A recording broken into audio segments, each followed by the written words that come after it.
고 예수 그리스도의 천국 환송 예배에 오신 여러분에게 상주로서 대단히 감사드립니다.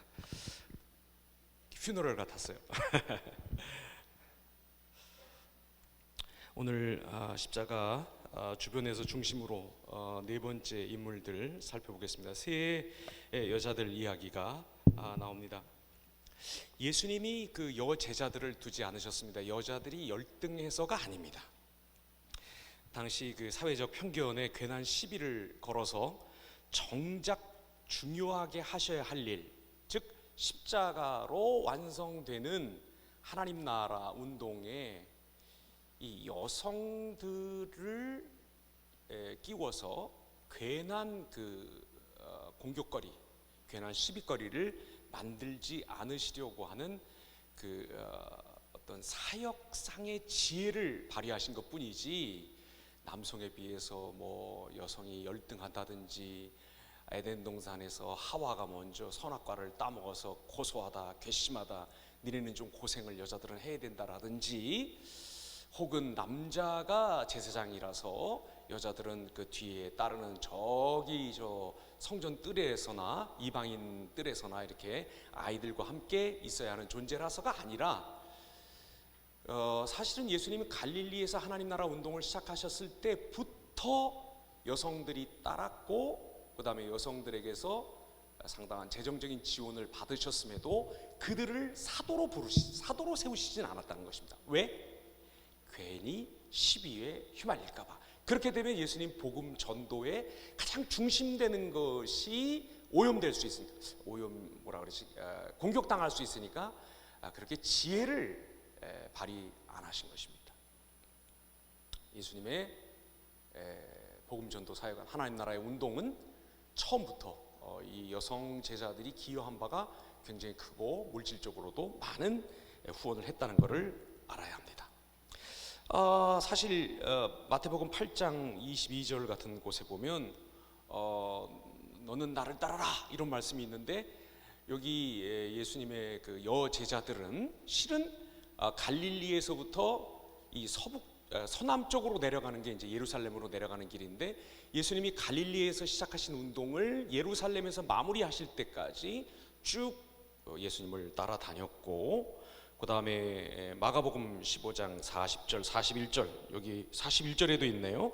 이들은 예수께서 갈릴리에 계실 때에 따르며 어떻게 하던 자들? 섬기던 자들이다. 이 섬기던 자들이라는 게 예수님이 식사하시고 나면 숭늉 갖다 드렸다는 얘기가 아니라, 예수님의 전도 운동, 하나님 나라 전파 운동이 가능하도록 물질적인 후원을 했다는 그런 뜻입니다.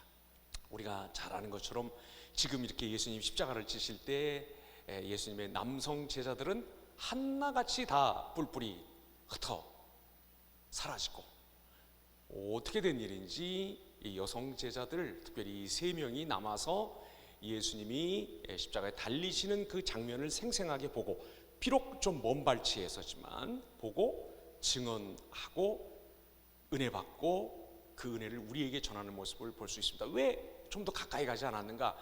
조금 전에 예수님을 막 그 심하게 고문하는 이 로마 병사들의 그 위세에 눌린 탓도 좀 있겠고, 그 다음에 이것이 무엇보다도 시편 38편 11절에 보면 이런 말씀이 있습니다. 내가 사랑하는 자와 내 친구들이 내 상처를 멀리하고 내 친척들도 멀리 섰나이다. 이 말씀을 이렇게 이루는 그런 하나의 모습일 수도 있습니다. 또 이 여성들이 좀 심약하니까, 물론 우리 기도원의 자매들은 그렇지 않습니다만, 예수님이 그 고통하시는 모습을 차마 가까이에서 볼 수 없어서일 수도 있겠죠. 이 부모님들이 이혼을 하면 남자 아이들은 좀 덜하는데, 여자 아이들은 부모님이 자기 때문에 이혼했다고 굉장히 깊은 그 자책에 빠지죠. 아마 예수님을 조금 더 자기들이 잘 믿고 잘 따랐다면, 예수님이 오늘 이렇게 아직 십자가의 진정한 의미를, 뜻을 잘 모르니까 이런 일까지는 겪지 않으셨을 텐데 하는 어떤 자괴감, 자책, 뭐 이런 것들이 여러 가지로 작용한 탓일 수도 있습니다. 아무튼 세 여자가 남았습니다. 한 사람은 막달라 마리아, 오늘 줄여서 시간이 없으니까 막마 이렇게 부르겠고, 그 다음에 항상 이런 데 은혜를 받으시는 분들이 계셔서 참 다행이라고 생각합니다. 그나마 그 다음에는 예수님의 어머니 마리아가 있고, 여기 살로메라고 하는 사람이 나옵니다. 요 세 여자가 남았는데, 이 세 여자를 통해서 예수님의 십자가의 의미, 그리고 예수님의 제자가 된다는 것, 예수님이 십자가에서 이루신 것, 그리고 그것이 오늘 우리를 붙들고 우리를 흔들고 우리를 만지고 우리를 세우는 것, 그것이 무엇인가를 좀 살펴보도록 하겠습니다. 먼저 막달라 마리아, 막마. 이 막달라라고 하는 곳은 지명입니다. 갈릴리 호수 서북 방면에 아주 자그마한 그런 읍입니다. 이 막달라 마리아에 대해서 억측이 많습니다. 뭐 이분이 전에 가졌던 직업이라든지 행하셨던 일에 대해서 사람들이 막 뭐라고 말을 하는데, 뭐 그래서 그 교부 같은 사람들도 이분의 뭐 전직에 관해서 이렇게 뭐라고 얘기한 적이 있는데, 실은 신약 성경에 어디에도 막달라 마리아의 전직에 대해서 얘기하지 않습니다. 그러나 딱 한 가지 공통적으로 말하는 게 있습니다. 그거는 7 귀신을 내쫓아 주셨다라고 하는 것입니다. 어디에 그런 말씀이 있습니까? 한번 볼까요?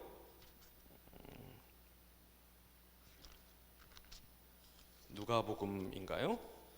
테마가 누가? 오케이. 자, 죄송합니다. 누가복음 8장 2절 말씀. 제가 읽겠습니다. 또한 악귀를 쫓아내심과 병 고침을 받은 어떤 여자들, 곧 7 귀신이 나간 자 막달라인이라 하는 마리아와 하는 말씀이 있습니다. 이 말씀은 이 정경인 성경이, 복음서가 정확하게 기록하고 있습니다. 나머지 뭐를 전에 했다 이런 말들은 전승인 것 같아요. 그러니까 이거를 너무 크게 비중 두지 않아도 될 것 같습니다.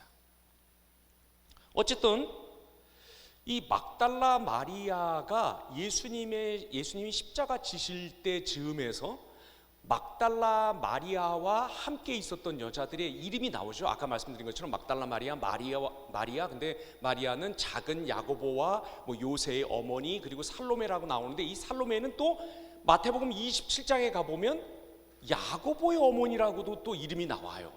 그러니까 이게 다른 두 여자를 말하는 것인지 아니면 살로메가 바로 야고보의 어머니, 야고보 요한의 어머니였는지는 잘 모르지만 아무튼 겹칠 수가 있는 것 같아요.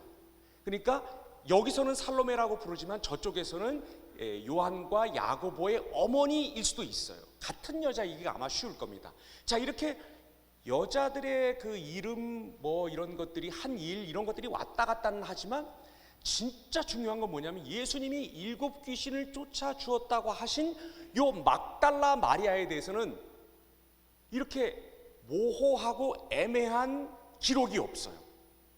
여기 말씀드린 것처럼 뭐 살로메라고도 불렀다가, 살로메는 샬롬의 그 변형인데 살로메라고 불렀다가 여기서는 또 야고보 엄마라고 불렀다가 이렇게 뭐 왔다 갔다 하는 경우가 있어요. 심지어 예수님 동생들의 이름도 조금 다르게 불리기도 해요. 그런데 어쨌거나 이 막달라 마리아는 처음부터 끝까지 막달라 마리아, 막달라 마리아 이렇게 부릅니다. 이걸로 봐서 우리가 뭘 느낄 수 있습니까? 와, 거의 초대교회 때 사도들, 예수님의 친제자들과 거의 동급으로 교회 안에 상당한 영향력을 끼치던 사람이었구나. 와, 오늘날은 교회에서 여자분들은 같이 예배드리고 가서 이제 설거지 하시고 샌드위치 만들고 그런 거 해야 되는데, 남자들은 만들어준 거 먹고 그러는데, 보니까 이 이름이 헷갈리질 않아요. 그냥 처음부터 끝까지 막달라 마리아라고 나오는 걸 보니까 이분의 영향력이 상당했다 하는 것을 알 수 있습니다. 그런데 재밌는 것은 무엇이냐? 자, 이 막달라 마리아가 예수님 십자가에 달리시는 것을 먼발치에 보고, 또 예수님이 어디에 장사 지내는 것을 눈여겨봅니다. 예수님의 죽음에 굉장한 경외심을 가지고 존경을 표하고 또 예수님의 무덤을 가까이 잘 눈여겨보았다가 안식일이 지난 첫날에 가서 예수님 몸에 향유를 바르려고 갔는데 그때 천사로부터 예수님 부활의 고지를 받습니다. 그리고 하는 말이 무엇입니까? 예수님 여기 살아나셨어요. 여기 계시지 않고 평소에 하신 약속대로 어떻게 된다? 너희들보다 먼저 갈릴리로 가서 너희를 만나실 것이다. 이렇게 천사가 고지하는 장면이 있습니다. 자, 여러분, 그리고 저 같으면 어떻겠습니까? 화들짝 놀라면서 이 정도의 믿음이면 비록 먼발치지만 약간 겁은 났지만 어쨌거나 예수님의 죽음에 남자 제자들은 다 없는데 이렇게 여기 남아있을 그런 제자라고 한다면, 옛날에 LA 폭동 났을 때 어느 교회를 지키신 전도사님 한 분 계세요. 남자들은 다 도망갔는데 이 전도사님 혼자서 그 큰 교회에서 그냥 혼자 여기서 쩌렁쩌렁 기도하면서 그렇게 지키셨는데, 만약에 그 정도로 신앙의 충정과 신앙의 절개와 그런 어떤 믿음의 용기가 있었다고 한다면 천사가 예수님이 살아나셨고 예수님이 평소의 약속대로 이렇게 갈릴리에 먼저 가셔서 너희를 맞을 채비를 하실 것이다, 이렇게 말하면 어때야 됩니까? 기뻐해야죠. 최소한 뭐라 그래야 됩니까? 내 그럴 줄 알았다고.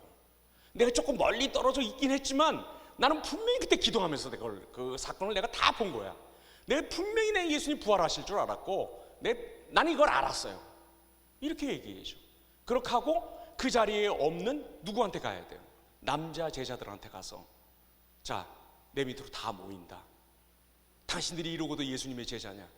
누가 교회를 지켰냐? 어려울 때 누가 예수님 십자가 옆에 있었냐? 요한, 당신 말해봐라. 당신 혼입을 뒤집어 쓰고 도망가지 않았냐? 맨몸으로.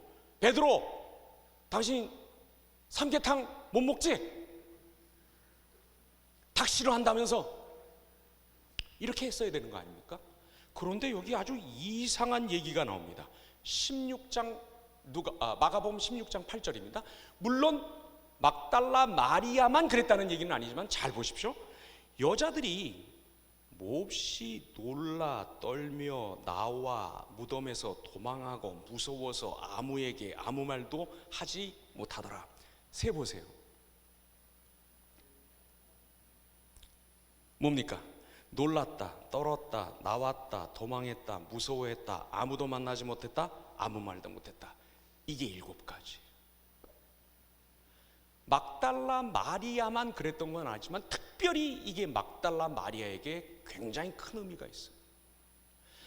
예수님 만나기 전에 막달라 마리아는 7 귀신 들렸던 여자예요. 예수님의 부활을 보고도 막달라 마리아는 어땠다고요? 놀랐고 떨었고 나왔고 도망했고 무서워했고 아무도 만나지 못했고 아무 말도 못했어요. 예수님 만나기 전에 7 귀신 들려 있었고 지금 예수님의 부활 소식을 듣고 있는 이 막달라 마리아를 꽉 붙들고 있는 것은 7가지 부정적인 감정이에요.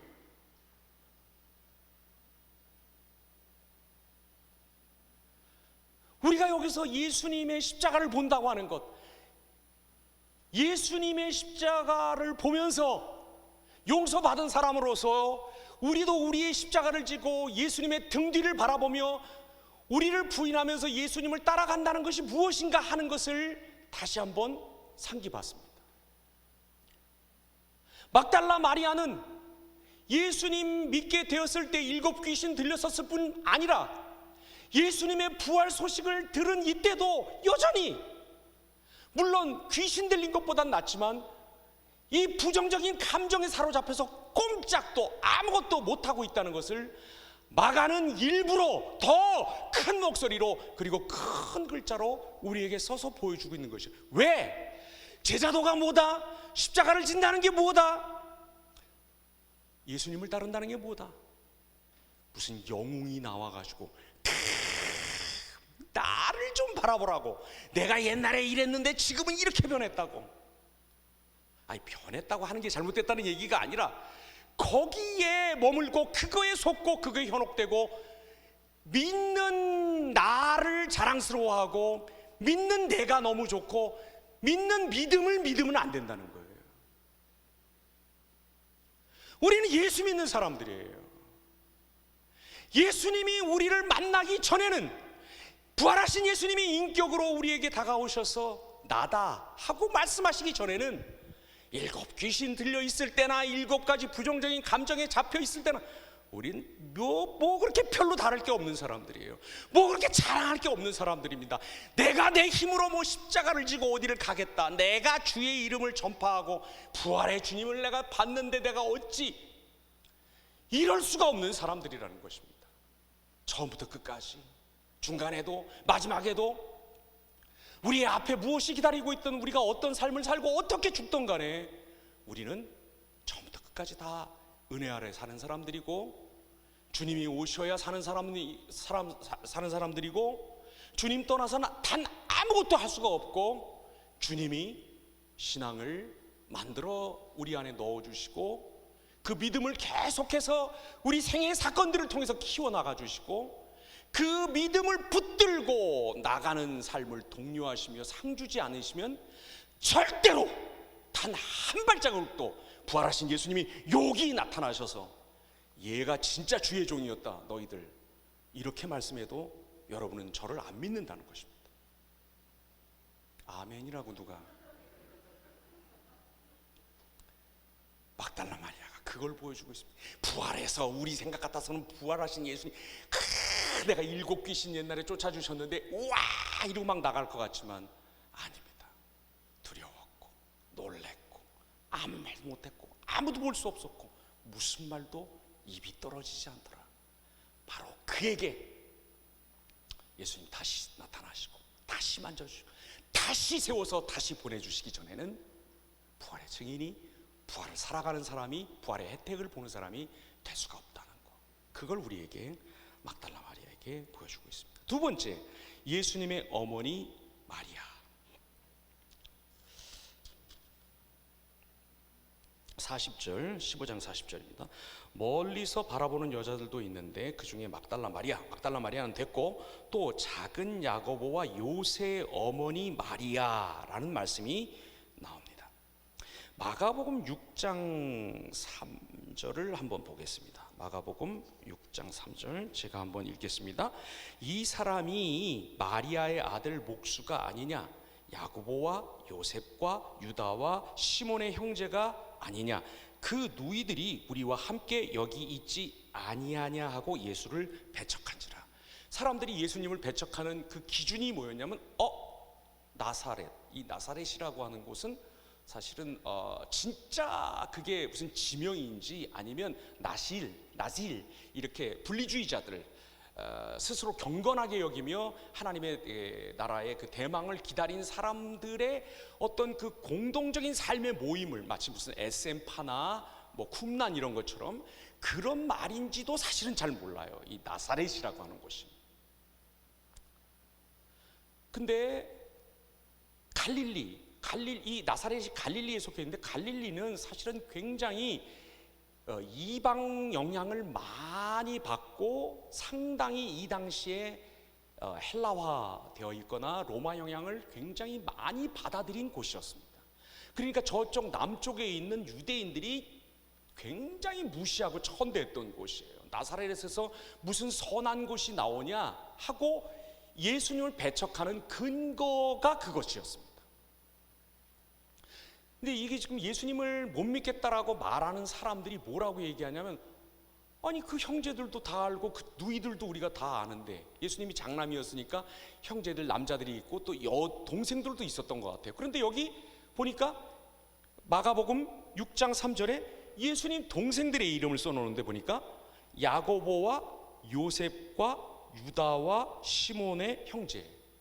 그러면 여기 나오는 작은 야고보와 요셉 중에서 요새라고 했는데, 이 요새라고 하는 말은 아까 살로메가 샬롬의 여성 단축형이듯이 요셉의 단축형이 요새일 수 있습니다. 요새입니다.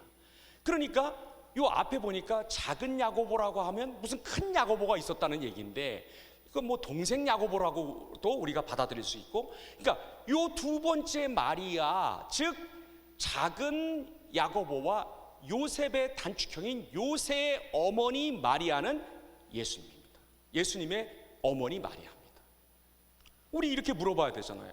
아니 이 당시에 이 양피지에다가 뭐 글씨 하나 기록하는 게 정말 어려웠단 말이에요. 우리처럼 자동 메우기 뭐 탁하면 추천말 이렇게 딱 해서 고자만 쳐도 고맙습니다가 딱 나오잖아요. 나는 고소하다 이렇게 쓰려고 그러는데 그런 시대가 아니란 말이에요. 이거 하나 쓸 때 굉장히 어려웠단 말이에요. 아니 그렇게 어려운데 그냥 예수님의 어머니 마리아 그러지 왜 이렇게 여기다가 작은 야고보와 요새의 어머니 마리아 이렇게 썼을까요?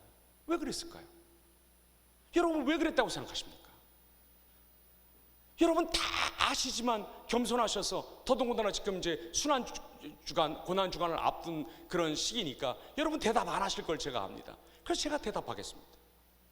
왜 그렇습니까? 이 말은 무슨 말입니까? 더 이상 마리아를 예수님의 엄마라고 부르지 않아야 할 이유가 생겼다는 것입니다. 어떤 이유입니까? 더 이상 이 마리아가 십자가를 바라봄으로써 십자가 앞에서 예수님의 어머니에서 즉 혈육적인 관계에서 예수님의 제자로 그냥 예수님과 편안하고 익숙히 알고 있던 관계에서 예수님을 하나님이 보내신 메시아로 자기의 구원자로 고백해야 하는 바로 그 순간 혹은 그 순간을 지나간 사람으로서 이 마리아를 말하고 싶은 것입니다. 그러니까 예수님의 어머니 마리아라고 얘기하지 않고 굳이 예수님의 형제들을 말하면서 빙빙 돌려서 마리아가 누구였던가 하는 것을 말하고 있습니다. 여러분, 마리아가 먼발치이긴 하지만 십자가 앞에 있다는 것은 정말 기적 같은 말입니다. 왜? 마리아는 가브리엘로부터 수태고지를 받을 때 하나님을 높이는 그 마그나피컷이라 그러죠. 우리는 이렇게 잘 안 하는데 그 가톨릭에서는 굉장히 그 마리아를 높이잖아요.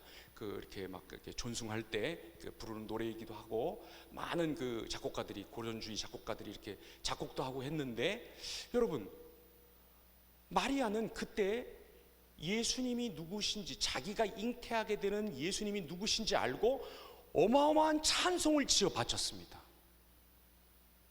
그런데 얼마 지나지 않아서 예수님이 12살 때 성전에 올라가시고 거기서 이 12살은 유대인들이 성인식을 하는 나이입니다.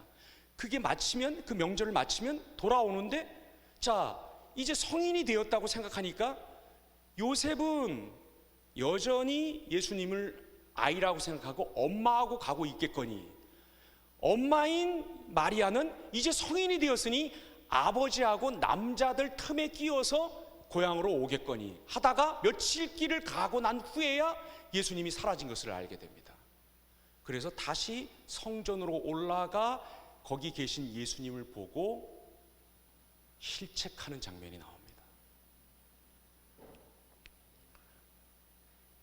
예수님을 잉태할 때 예수님을 가장 지극히 높으신 분의 구원의 뿌리라고 찬송했지만 헷갈리고 있는 겁니다. 예수님이 어리지만 뭐 하고 있어야 되는 분인지 어디 있어야 되는 분인지 뭐 하시는 분으로서 이 세상에 오신 건지 마리아가 헷갈리고 있습니다. 뿐만 아닙니다. 마가복음 3장 21절 제가 한번 찾아서 읽어보겠습니다. 마가복음 3장 21절 제가 읽겠습니다. 예수의 친족들이 듣고 그를 붙들러 나오니 이는 그가 미쳤다 함일러라. 다른 그 복음서에 보면 여기에 그 친족들 가운데 예수님의 어머니 형제들도 끼어 있음을 우리가 알 수 있습니다. 예수님이 하도 그 당시 종교 권위자들이 하는 해석과 다른 구약 해석을 하면서 종횡무진 다니시니까 예수님의 어머니도 예수님이 미친 줄 알고 예수님을 잡으러 온 겁니다. 이랬던 사람입니다. 여기 마리아가 그냥 예수의 어머니가 아니라 작은 야고보와 요새의 어머니라고 불리는 데에는 굉장히 깊은 곡절이 들어있는 것입니다. 마리아가 그냥 한 번에 딱 수태고지 받을 때 그냥 지극히 높으신 하나님의 아들, 저는 환영합니다, 저는 따릅니다, 그리고 끝난 사람이 아니었다는 거예요.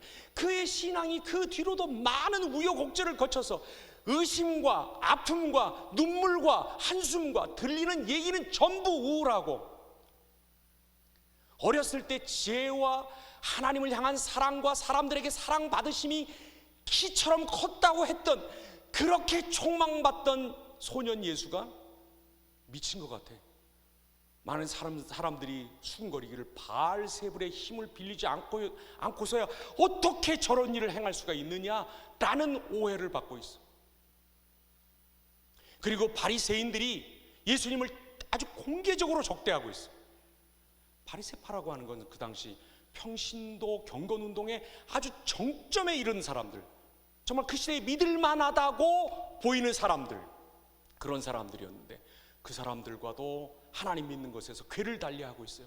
이런 소식들을 들으면서 예수님을 믿었다 안 믿었다, 믿었다 안 믿었다, 이렇게 믿었다 저렇게 믿었다, 이렇게 의심했다 저렇게 굴렀다, 이렇게 기도했다 이렇게 깨졌다, 수많은 일들을, 수많은 마음의 의심과 믿음이 반복하고 또 반복하고 반복하고 또 반복하고 하다가 구르고 깨지고 일었으면 또 넘어지고 하는 그런 과정들을 거치고, 예수님의 어머니가 아니라 작은 야고보와 요새의 어머니, 이제 내가 낳았기 때문이 아니라, 내가 생목이기 때문이 아니라, 내가 길렀기 때문이 아니라, 나의 주, 나의 하나님으로서 예수님을 고백하는데 상당한 시간과 상당한 고민과 상당한 오르막 내리막들이 있었고, 그것들을 거치고 나서 십자가 앞에 지금 예수님의 어머니가 하나님이십니다, 메시아이십니다, 이걸 깨닫는 전초로서 예수님의 십자가 앞에 서 있다고 하는 것입니다. 예수님 편하게 믿으면 참 좋습니다. 특별히 신앙력이 오래이신 분들, 특별히 남한테 손가락질 당할 만한 그런 짓들은 최소한 안 하고 사시는 분들, 아니 그 이상으로 선량하고 또 아주 사려 깊으며 생각도 있으시고, 그리고 어떻게 교회에서 처신하며 세상 나가서 어떻게 해야지 교회의 욕을 먹이지 않을 수 있다는 것을 아주 익히 잘 알고 계시는 분들, 저도 마찬가지입니다. 저도 어머니 양수에 담겨서 교회 다니기 시작을 했는데, 이렇게 예수님을 내가 믿기 편하고 내가 알고 있고 그저 그게 편안하고, 어제도 그렇게 믿었고 10년 전도 그렇게 믿었고 1년 전도 마찬가지고 하고, 교회 생활하는 게 그렇고 예수 믿는다는 게 그런 거지, 혹시 이 자리에 그렇게 생각하고 계시는 분들 계시면, 이 마리아가 예수님을 자기 아들이 아니라 주님으로 고백하고 영접하기까지의 과정을 생각하시면서, 나도 내 신앙도 다시 한번 익숙한 것에서, 나에게 편한 것에서, 내가 그저 그쯤 따라가는 거는 괜찮아 보여서 하는 그런 그 평지, 복지부동에서 그런 것들을 한번 깨고, 이 마리아처럼 아들을 주님으로 고백하는, 심지어 십자가에 달림으로써 자기를 몹시 실망시킨 이 아들을 하나님의 아들로 받아들이는 그런 신앙의 전환이 있었듯이, 저와 여러분에게도 그 편안하고 평탄하고, 이쯤이면 교회에서도 사람들이 좀 인사하는 사람들도 늘어나고, 사람들이 잘한다고 뭐를 하고, 저 사람이 있어야지 뭐가 된다라고 생각할 그쯤에 한 번 더 예수님을 편안한 분이 아니라 정말 나를 흔들고 나를 실망시킬 수 있는 권한을 가진 그런 하나님의 아들로까지 믿고, 그분에게서 십자가를 통해서 참 생명에 이르는 도를 새롭게 발견하는 저와 여러분 되기를 간절히 바랍니다. 세 번째는 세베대 아들들의 어머니 살로메입니다. 살로메, 아까 말씀드린 것처럼 이 살로메라고 하는 이름 자체가 유대나 갈릴리에서 1세기 아주 흔한 여자 이름이었습니다. 말씀드린 것처럼 샬롬의 변형입니다. 우리말로 하면 예은이, 하영이 이 정도 되는 거죠. 그러고 보니까 우리는 예은이가 없네요. 그렇죠? 우리 교회는 자매님들 혹시 제가 계신데 제가 모르고 있다면 용서하지 마십시오. 하영이도 안 계시죠. 하영이, 예은이 이런 이름 흔한데, 그렇죠? 뭐 언약이, 뭐 헌상, 뭐 이런 이름들을 다, 반석 이런 이름들은 다 이제 교회 다니시는 부모님들이 지어주신 이름인데 아무튼 굉장히 흔한 이름이었습니다. 마태복음 27장 55절 한번 보겠는데 27장 55절에 보니까 그 중에는 막달라 마리아와 또 야고보와 요셉의 어머니 마리아와 또 세베대 아들들의 어머니도 있더라. 아까 제가 말씀드린 것처럼 살로메를 야고보와 요한의 엄마라고 보는 거. 참 이게 귀한 일이에요. 여성의 이름을 이렇게 밝힌다는 게 이게 참 흔치 않은 일인데 우리는 글쎄 왜 이렇게 그 이름이 밝혀졌는지 조금 짐작이 가는 면이 없지 않아 있어요. 어떤 일인가요? 바로 마태복음 20장에 나오는 사건이죠. 예수님 앞에 나와서 주님의 나라가 임하실 때 이 아들은 국무총리의, 이 아들은 기재부는 장관인가요? 부총리인가요? 사용해 주십시오 하고 말했던 바로 그 살로메, 그 야고보와 요한의 어머니입니다. 바로 그 여인이 십자가 앞에 먼발치에 서 있는 것입니다. 원래 이 살로메, 야고보와 요한의 어머니의 요청대로라면 십자가 없이 하나님의 나라가 임하는 법은 없으니까 예수님의 십자가 섰을 때 좌우편에 누가 있어야 됩니까? 야고보와 요한이 있어야죠. 그랬잖아요. 주님의 나라 임하실 때 한편에 이 아들을, 한편에 저 아들을 세워달라고 했잖아요. 앉혀달라고 했잖아요. 그러면 야고보와 요한이 십자가에 달렸을 텐데 아까 말씀드린 것처럼 요한은 옷 홀딱 벗고 혼입을 뒤집어 쓰고 도망갔습니다. 야고보는 뭐 소식도 없습니다.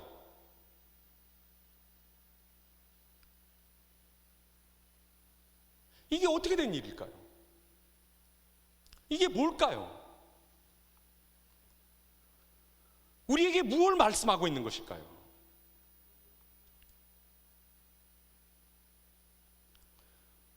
여러분, 하나님 나라, 예수님 믿는 거, 신앙, 이거 어느 정도까지는 우리 힘으로도 할 수 있습니다.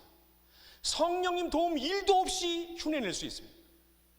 우리의 열성과 우리의 힘과 우리의 열의와 우리의 성의로 어느 정도까지는 얼마든지 감당할 수 있고 얼마든지 흉내낼 수 있고 따라갈 수가 있어 보이는 것입니다. 그러나 우리의 그 알량한 열성과 바로 전장에 보면 이 마가복음 14장에 보면 예수님께 향유를 바르는 여자가 나오는데 우리는 향유 이거 깼으니까 아이고 뭐 죄 많은 여자가 향유를 깨서 향유가 뭐 비싸다, 예수님의 뭐 죽음을 준비한다, 이렇게만 바라보는데 사실은 이 향유를 분다는 것은 두 가지 의미가 있어요. 하나는 왕을 세울 때, 예를 들어 예후를 선지자에게 예후를 보내서 예후에게 선지자를 보내서 기름 부을 때, 사무엘이 기름을 부러 갈 때, 이럴 때 유대인들은 사람에게, 살아있는 사람에게 기름을 부으면 이건 왕이구나 하고 알 수 있어요. 이 여인이 이미 예수님의 장례를 다 준비했어요. 그리고 두 번째 의미가 장례예요. 예수님의 장례를 다 준비했어요. 그런데도 또 그것도 기억 못하고 아마 이 자리에도 있었을 텐데, 마가복음 14장이면 안식일 지난 첫날 예수님 몸에 죽은 예수님께 예의를 지키기 위해서, 충절을 다하기 위해서 예수님 몸에 향유 바르러 가는 그 정도의 열심, 그 정도의 우리 비즈니스와 신앙을 적당히 절충해서 무언가를 하는 거, 이거는 성령님 도움 없이도 십자가 앞에 굳이 서지 않아도 얼마든지 할 수 있습니다. 교회 일 이렇게 할 수 있습니다. 리더 그렇게 할 수 있습니다. 사람들 가르치는 거 그렇게 할 수 있습니다. 저 설교 그렇게 할 수 있습니다. 다 그렇게 할 수 있습니다. 그런데 그것은 하나님 나라를 가져오지 못합니다. 그 정도의 열정으로는 두려웠고 무서웠고 떨렸고 아무도 만날 수 없었고 나갈 수 없었고 누구하고도 말할 수 없었다는 그런 두려움을, 사실은 죽은 사람이 살아난 것보다 더 큰 하나님의 경이로운 그 일의 증인으로서 그 경이 속에서 살아가는 일을 절대로 그런 열성과 그런 안목과 그런 도량으로는 감당해내지 못합니다. 예수 없이도 교회 나올 수 있습니다. 조금 배운 사람들이면, 조금 교육받은 사람들이면 요새 사람 차별하면 그 차별하는 사람을 차별하게 됩니다. 조금 배운 사람이라면 아무리 자기하고 격과 뭐가 안 맞아도 사람들 앞에서 예의 차립니다. 오히려 안 믿는 사람들 모임에 가보면 더 예의 바르고 삭삭하고 친절하고 아주 뒤끝없고 좋습니다. 그 모조리 반대는 교회인 것 같은데, 어쨌거나 여러분, 그런 거 예수 신앙 아니더라도 십자가 앞에 서지 않더라도 그런 거 다 할 수 있습니다. 얼마든지 가능합니다. 하지만 그런 신앙으로는 말씀드린 것처럼 예수님의 그 부활의 경이, 그것이 내 것이 되지 못합니다. 증인으로 살았다는 말을 자기 삶에는 별 관심 없이 증인 노릇을, 증인질을 하는 것을, 북한말로 증인 공작을 하는 것을, 그거를 열심히 했다는 뜻으로 받아들이시면 안 됩니다. 증인은 그 사건이 자기 사건인 사람이 하는 것입니다. 안 본 일을 증언할 수 없습니다. 그게 자기의 일이어야 하고 그 현장에 내가 있는 사람이 하는 것입니다. 따라서 부활의 증인이다, 부활을 가서 증언해라 라고 하는 말씀은 무엇보다도 부활하신 예수님이 새롭게 나와 맺으신 관계, 그 관계를 통해서 하나님을 내가 어떤 분으로 다시 붙들게 되고, 그 하나님이 내게 오셔서 어떻게 자기를 허용하시고 어떻게 자기를 내어주시며 어떻게 그 약속과 성실함 가운데서 모든 것들을 아버지로서 공급하시며 우리에게 충성과 순종을 받으시며 기뻐하시는가, 그것으로 또 다른 사람들을 섬기며 세상을 아름답게 복주시는가, 그 혜택을 내가 보고 있다는 뜻이에요.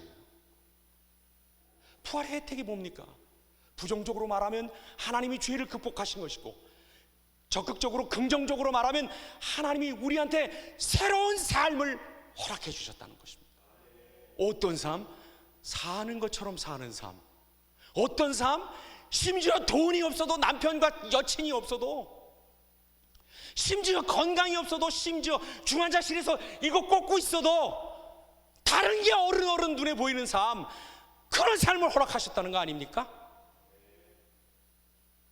그 삶 때문에 마치 랭보 같은 사람들이 와 바위에서 사람 튀어나온다 그러고, 피카소 같은 사람, 달리 같은 사람들이 저기서 막 사람이 입체로 막 여기도 잘리고 여기도 잘리고 여기도 잘려서 막 말을 건다고 그렇게 말한 것처럼, 조금 거친 비유이긴 하지만 우리 눈에 크게 보이기 시작하는 삶, 쥐뿔도 없고 가진 것도 잃은 것도 된 것도 앞으로 나아갈 길도 막막한 자들이 하나님 한 분 때문에 나는 괜찮다, 이래도 조금도 부끄럽지 않은 삶을 하나님이 그 말을 뒤에서 겸손하고 성실하고 친절하게 맥업해주는, 지원해주고 지지해주는 삶이 우리에게 열렸고, 그 삶을 지금 우리가 살아가고 있다. 이게 부활이고, 이게 부활의 증인이고. 그러니까 자살들 하지 마시고, 자살적으로 살지 마시고, 에이씨 내가 뭘, 역시 안 되지, 내가 안 되지, 내가 옛날부터 안 됐지. 우리 아들이 맨날 하는 말이 있어요. 자기가 5살 때 자전거를 사달라 그랬는데 아빠가 안 사준 이유로 정약용이 고문당하는 그 그림책을 보여주면서 아빠 이게 뭐냐고 초등학교 3학년 때 물었는데, 그거에 대답해 주지 않은 이유로 나에게는 되는 일이 아무것도 없더라고. 그래서 제가 내린 결론이 있습니다. 얘가 덜 맞았구나.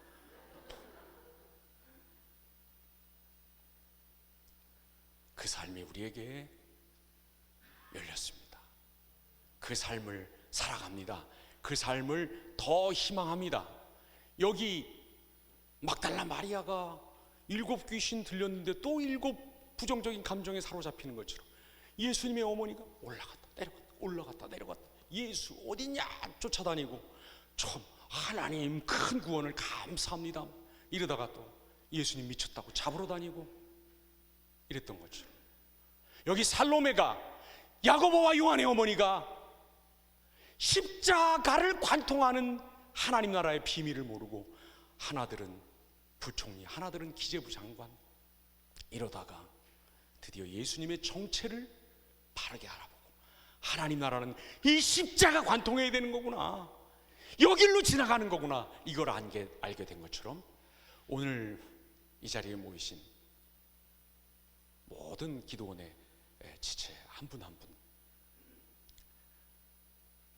낙심 마시고 뭐 안 된다고 실망하지 마시고 뭐 없다고 막 쿵시렁거리지 마시고 불평하지 마시고 다 그런 자갈밭과 그런 돌짝밭과 그런 가시덤불을 해치어서 십자가의 궁극의 그 본체에 이르게 된 여기 세 여인처럼 이런 하나님의 귀한 인도를 받으시고 부활의